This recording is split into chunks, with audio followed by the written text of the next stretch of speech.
Hello and welcome to the very first video for a new YouTube channel, Chaos, Corvettes, and Conversation.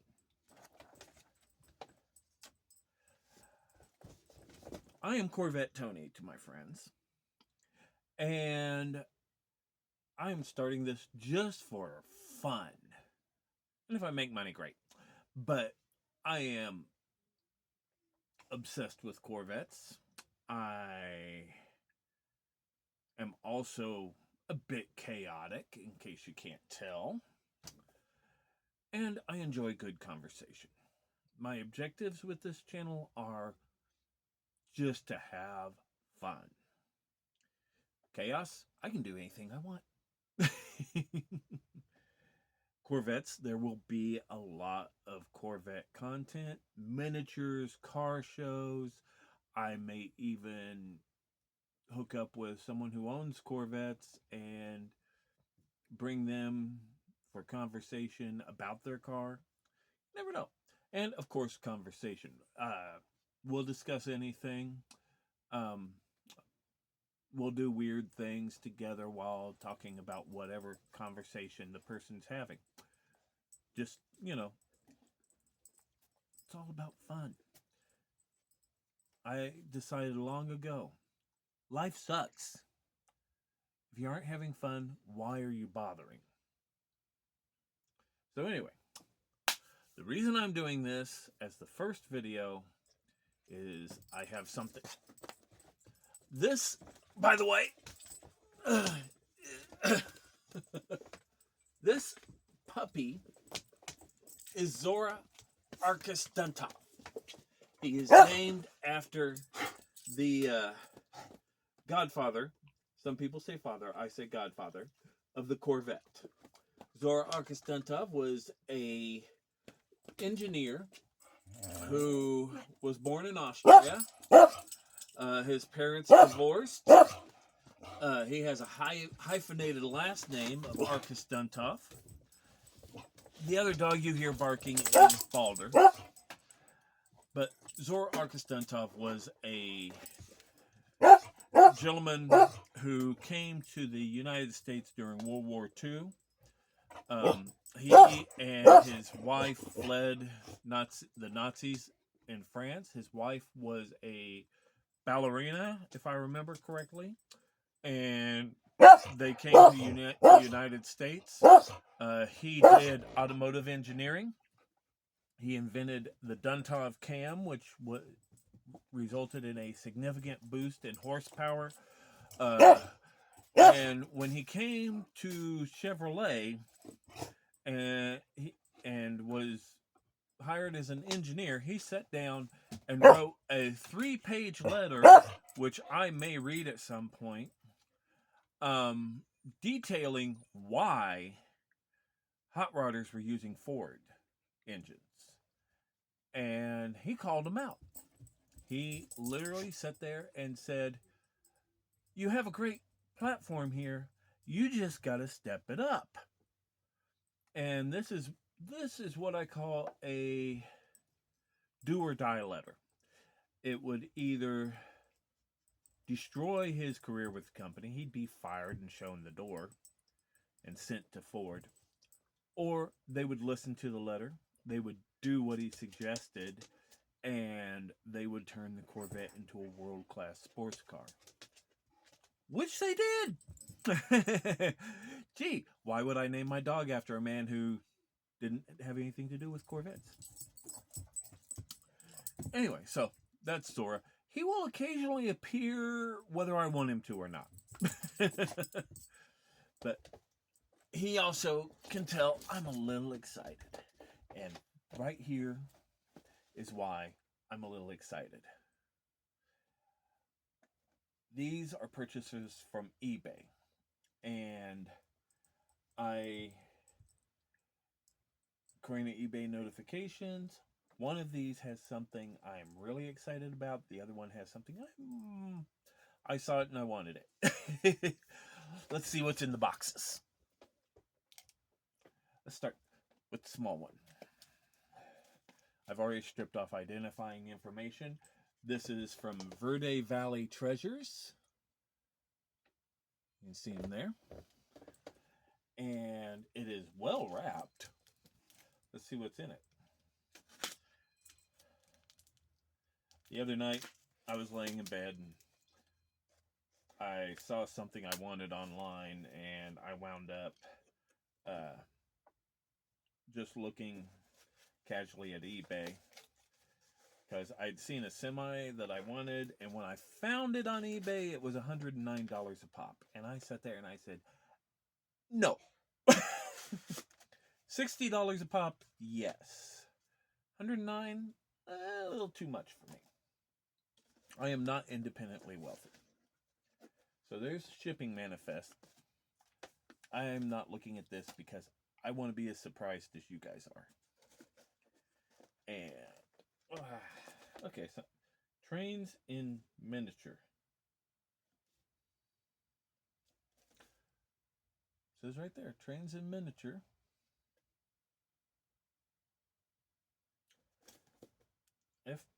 FP45 trains. I can't remember. It may have been something I got that was to scale for trains. I don't know. This is why you don't shop when you're half asleep. So let's see here. There we go. And trains, Athearn in miniature, authentic, realistic, scaled from official blueprints.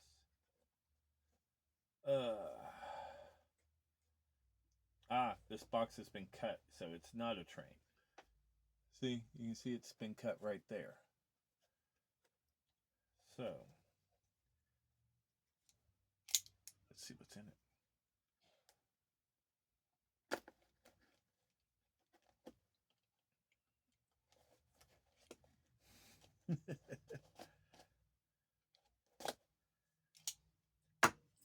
All right, let's see here. Okay. There's a story here. Okay, a very important story to me. When I was 15, I got my first job washing dishes, Paddock Supper Club in Eureka, Kansas. And with my very first paycheck, I went down to a local pharmacy where they had Road Champs toy cars, like Hot Wheels. And this pharmacy was the only place in town that really had itty bitty town. My parents liked itty bitty towns. I may get into why someday, but it's not pleasant. Anyway, so I went down with my first paycheck, and I was already obsessed with Corvettes. And I went through all the Road Champs they had, and I bought 12 Corvettes. Now, let's see here. 1 second.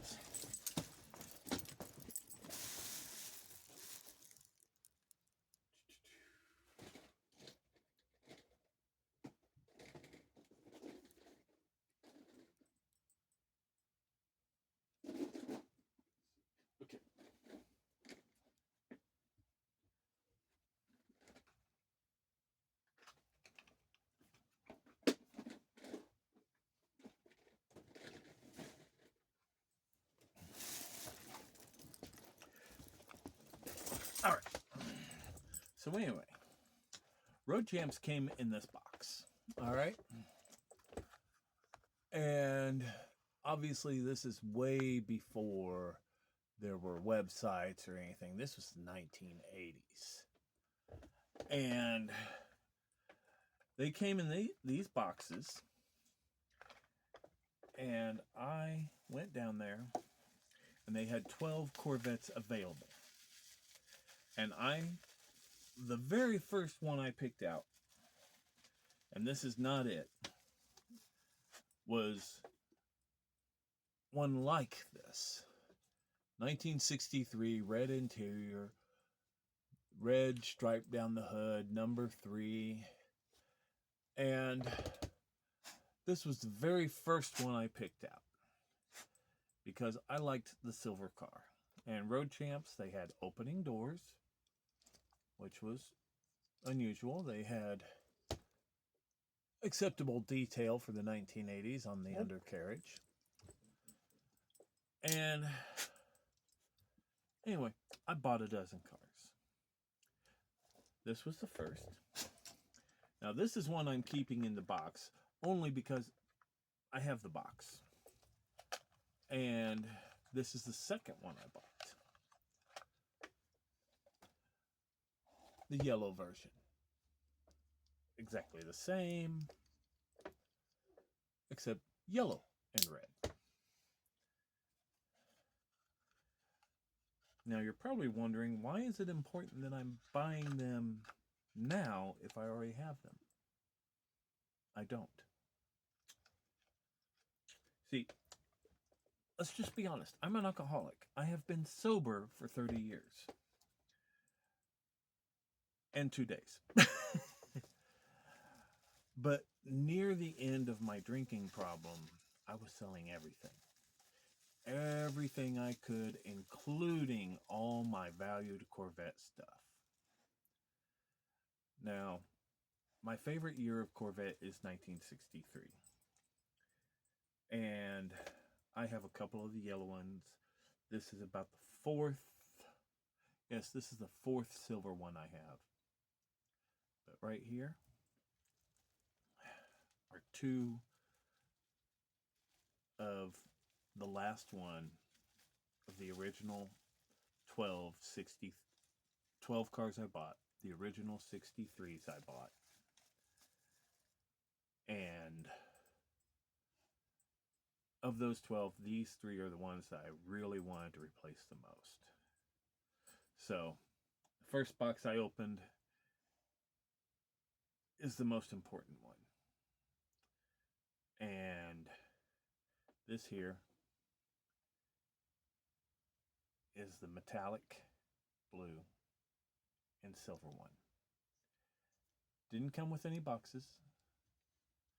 It's just wrapped in bubble wrap. Interesting detail. The interior is beige with yellow glass.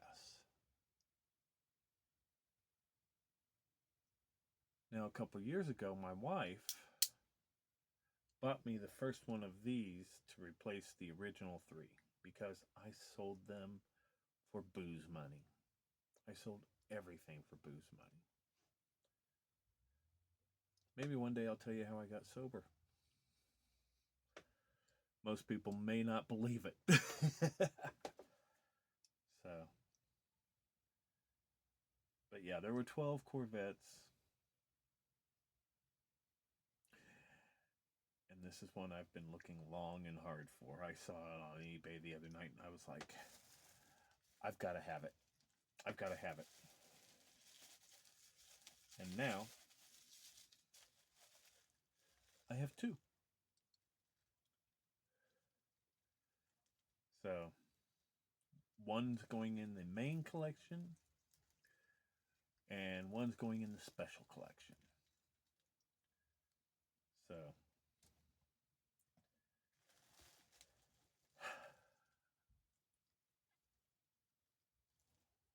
just a moment, please. Your patience, please. All right. Now that we've got now that we've gotten the most exciting portion over, let's go to the other box. All right, let's see here. Again, I've cut off the identifying stuff.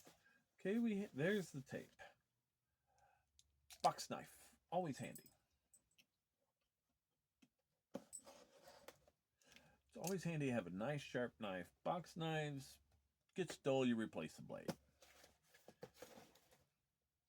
All right, I don't know what's in here. I just know it was delivered. I'm really hoping it's not the semi-order. It's a semi I ordered. So, anyway, what inspired me to order the other night was there was a 164 semi that was a Team Corvette semi with two C8Rs. And I was like, yes, I want a semi that'll hold my 164 cars.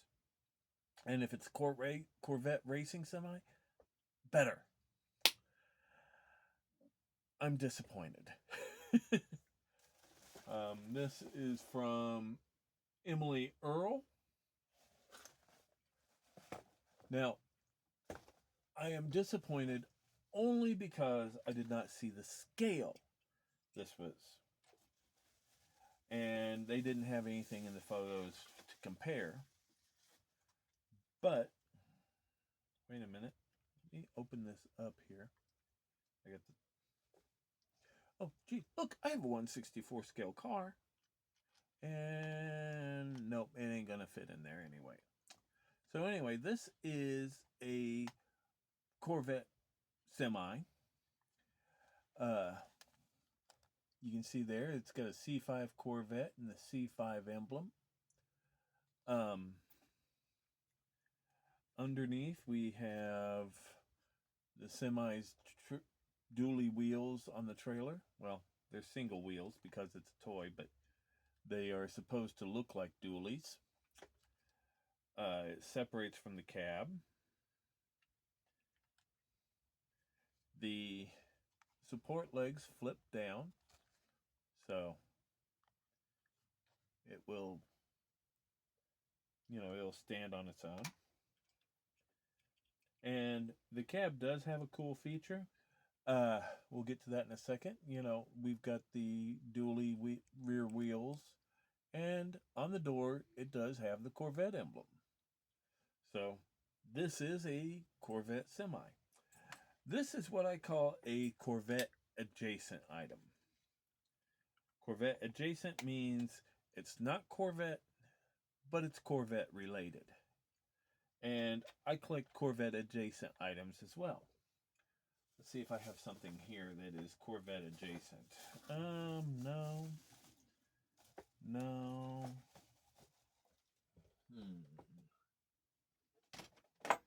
Deck of Corvette playing cards. Pirate knife. Got a skull and crossbones on it. A little dusty. Bins of Corvette stuff I haven't opened.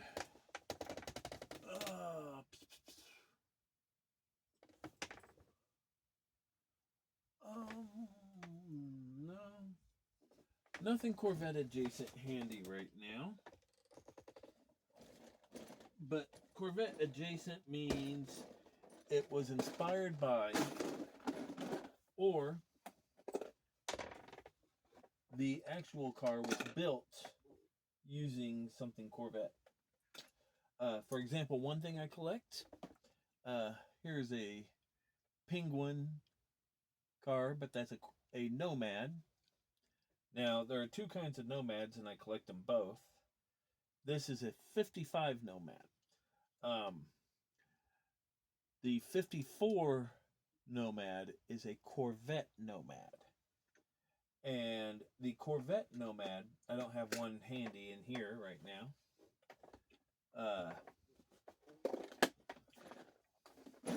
This is an older of my preferred. Oh, I do have a Corvette Nomad, I think. Yes. All right, let's see. These are cars that need to be put into my database for my collection. So anyway, let's show you the difference here. All right, this is the Penguin Nomad. All right, it's 55. You can see the differences here. Well, you can see the details. This is a 1954 Nomad. All right, now let's show you it just as it is. All right, if you're paying attention, you can see the differences. Let's start with the obvious, the front end.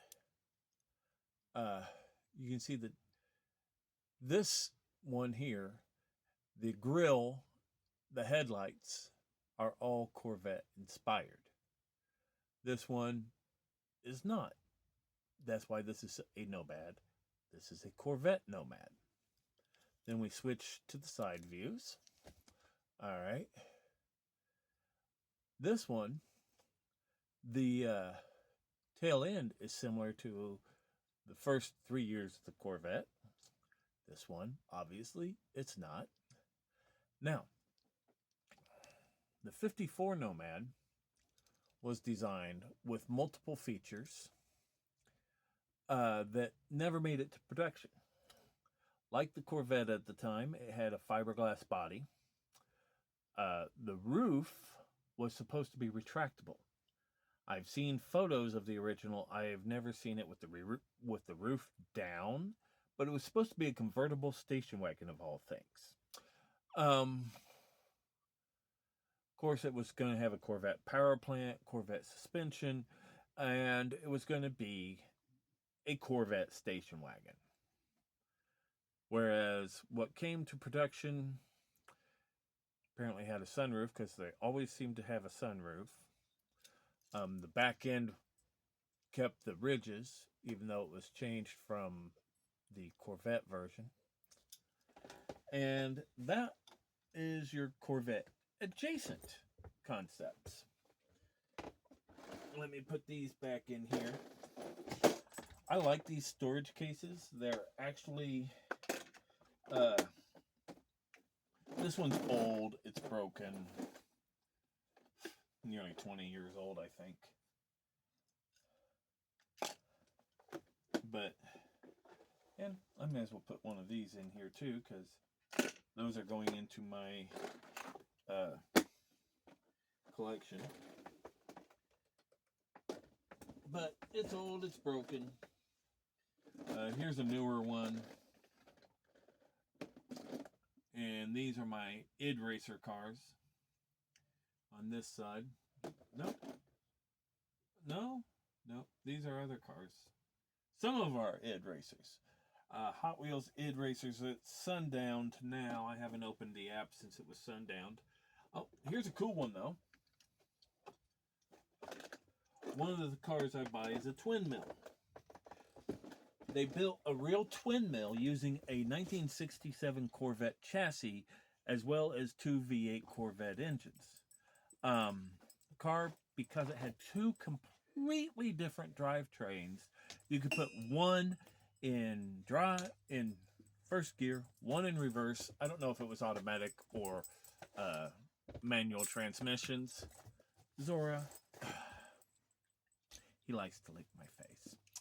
Anyway, but the twin mill was built on a 67 with Corvette engine, big blocks V8s.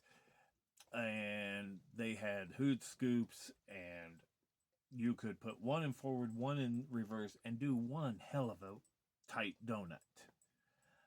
I've never seen video of the twin mill they built being driven, but I have seen video that proved it exists.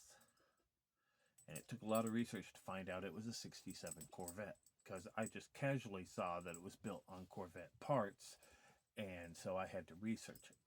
So anyway, I have here in my hand a twin mill, Hot Wheels twin mill, that has writing on it I'm incapable of reading. Saw this a couple years ago, and I thought it was one of the coolest twin mills, coolest concepts for toy cars I've ever seen.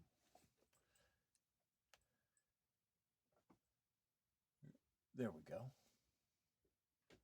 Those bumps on it. There's bumps on both sides, the base.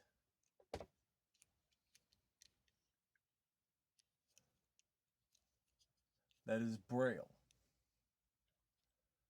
I can't read Braille. But if I run into a blind person while I have this with me, I can go, "What's this say?" And they can tell me.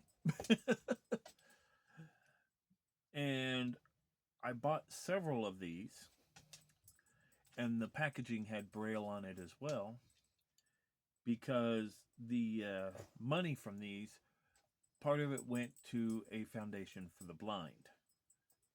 And so I bought several. So let me put this away now. So many cars I need to add to my collection. Let's show you this one here real quick. All right. Massive flashlight. You'll see why in a moment. The Darth Vader car. All right. Again, the real life one was built using a Corvette.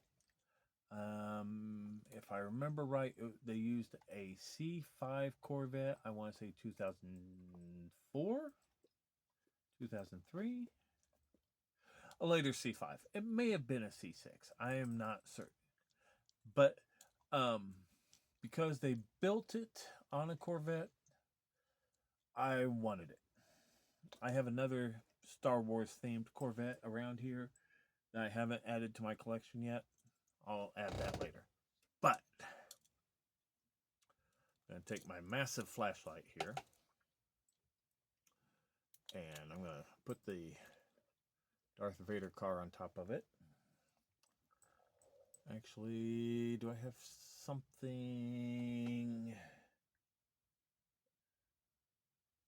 Anyway, when I hit the light, you're going to see the... Oh, too much light. Okay.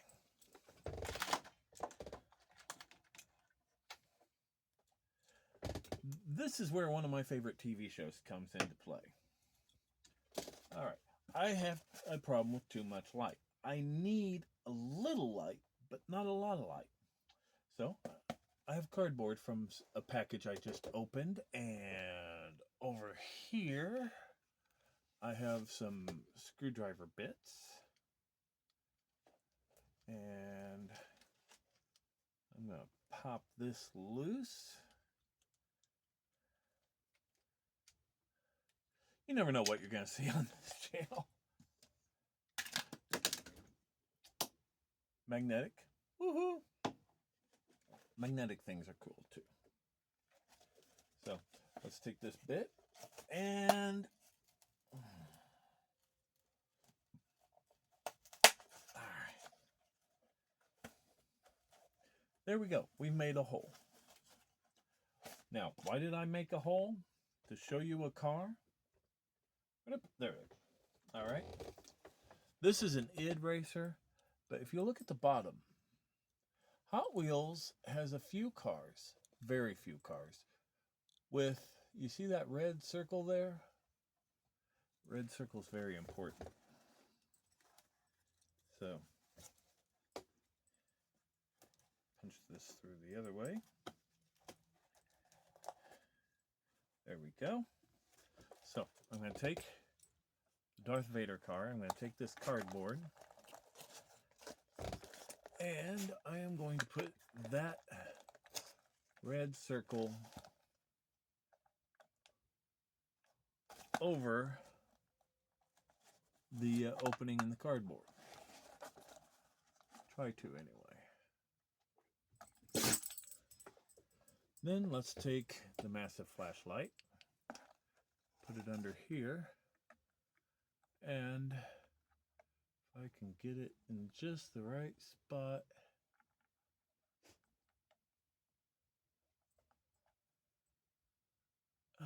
it's still a little too bright for good demonstration, but you can see that when I put it over the lightsabers light up on the sides. So, if you buy a Hot Wheels, and let me put that away. If you buy a Hot Wheels, any Hot Wheels, and you see a circle like that on the bottom, you shine a light in that circle, and something on that car will light up. There are, I think they're 1969 Corvettes, again, top of the head, that have pop up headlights. That's where, in my Corvette groups, I discovered that. They, you shine a light on the bottom, the headlights light up. This Darth Vader car, all the Darth Vader cars I've found, they have that red circle, shine a light, the lightsabers light up. So, there's something new for you. So, anyway, I've been talking for over half an hour. You're probably bored with me by now. And I'm going to wish you a pleasant day. And please, be kind to the weirdos, because they might think you're one of them.